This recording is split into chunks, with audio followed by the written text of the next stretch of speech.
Cześć, witam Was moi drodzy w kolejnym odcinku smakowitych dań i zapraszam dzisiaj na pyszne i proste w przygotowaniu danie obiadowe, czyli karkówkę z pieczarkami w keczupie.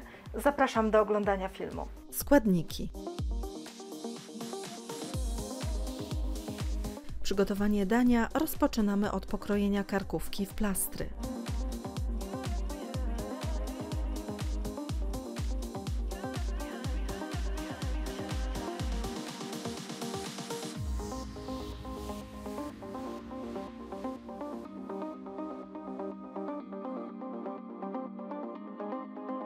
Pokrojoną karkówkę delikatnie rozbijamy tłuczkiem.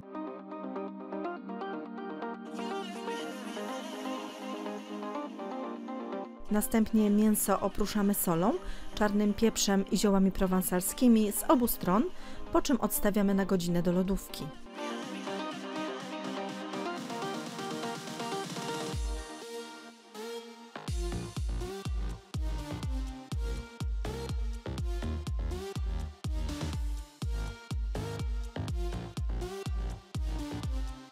Obraną cebulę kroimy w piórka.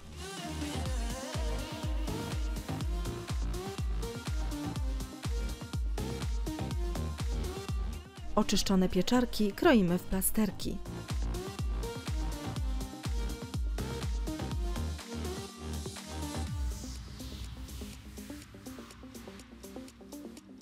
Mięso wyciągamy z lodówki, a następnie połowę kawałków karkówki przekładamy do żaroodpornej formy posmarowanej tłuszczem, układając jeden obok drugiego.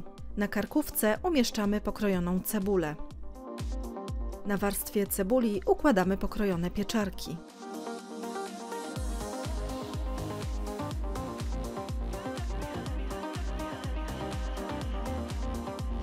Warstwę pieczarek polewamy połową keczupu.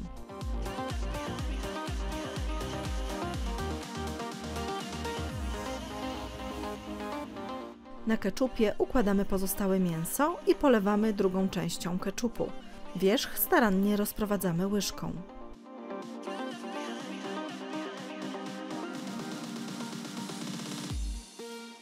Tak przygotowaną karkówkę pieczemy około 90 minut w piekarniku rozgrzanym do temperatury 180 stopni Celsjusza.